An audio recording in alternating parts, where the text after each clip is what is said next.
हमारे सनातन वैदिक साहित्य में कुछ दिन का बड़ा महत्व होता है। इस दिन कोई भी शुभ कार्य किए जाए तो उस दिन शुभ मुहूर्त की ज़रूरत नहीं होती है। वे दिन अपने आप में एक सकारात्मक ऊर्जा को बढ़ाता रहता है। और ऐसे ही उन दिनों में से एक दिन है अक्षय तृतीया का दिन। इस दिन कोई भी काम करने पर आपको सफलता मिलती है।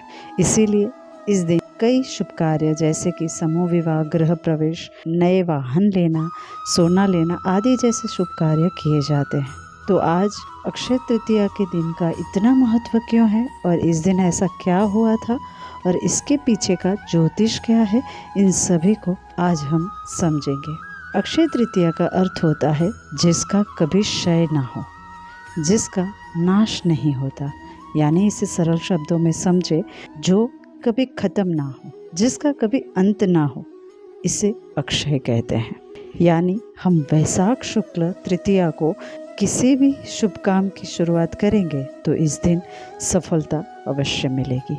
जैसे कि दान देना, पितृतर्पण या पितृ कार्य, सभी देव कार्य, समाज के उत्कर्ष के लिए किया कार्य या फिर अपने कल्याण के लिए कुछ करेंगे तो उन सभी कर्मों में जो फल मिलेगा उसका कभी नाश नहीं होगा। अब अक्षय तृतीया की कहानियाँ बहुत पुराणों में देखने को मिलती है। इस कहानियों के सार का वर्णन करें तो स्कंद पुराण और भविष्य पुराण में वर्णन मिलता है कि अक्षय तृतीया के दिन भगवान परशुराम का जन्म हुआ था। और हम सभी जानते हैं कि भगवान परशुराम सप्त चिरंजीवी में से एक है और हम उनके गुणों से भी सभी परिचित है। और परशुराम का चरित्र हमें हमारे अंदर के बदलाव को दर्शाता है, जो ये संकेत देता है कि अगर हमारे अंदर कोई सकारात्मक बदलाव लाना है तो इसके लिए अक्षय तृतीया से बढ़कर कोई दिन नहीं है। या हमारी शारीरिक क्षमताओं की शुरुआत करने के लिए अक्षय तृतीया शुभ दिन माना गया है। जैसे कि अपने लिए दान करना, यज्ञ होम हवन करना, पूजा पाठ करना, इन सब के लिए अक्षय तृतीया सर्वश्रेष्ठ दिन है। और एक कथा प्रचलित है जो महाभारत में आती है, जिस पे पांडवों को वनवास के समय युधिष्ठिर सूर्य नारायण से उपासना करके अक्षय पात्र नारायण से प्राप्त होता है, जिसमें कभी न खत्म होने वाला अन्न मिलता था। अब इस कथा के सार को समझे तो हमें जीवन में बहुत कुछ चाहिए, या यूं कहे जीवन उपयोगी बहुत सी चीज़ें हमें चाहिए होती है।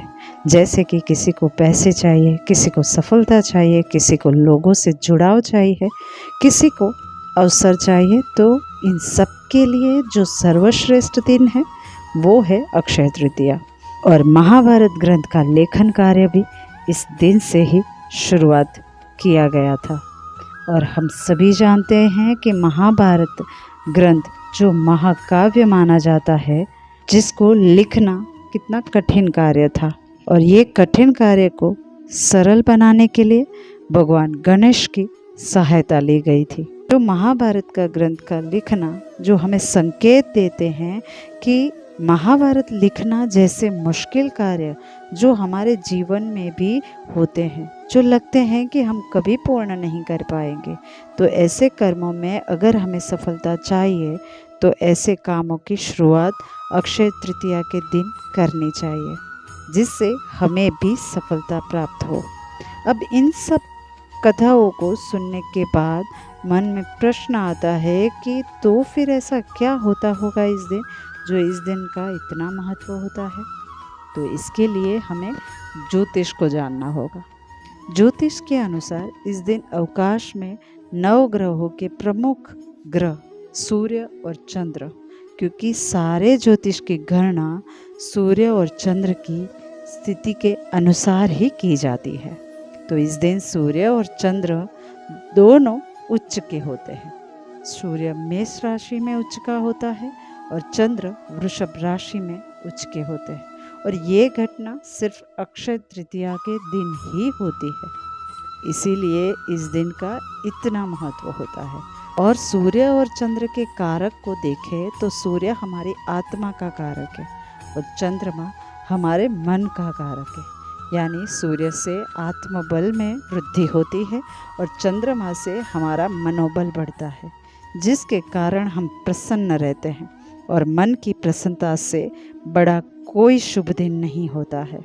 इसीलिए अक्षय तृतीया के दिन समूह विवाह का आयोजन होता है, जिस दिन मन की प्रसन्नता में वृद्धि हो और इस दिन किए गए सामाजिक आध्यात्मिक कार्य, सेवा, दान, जप तप सबके फलों में वृद्धि हो, जिसके कारण हमारा विश्वास बना रहे।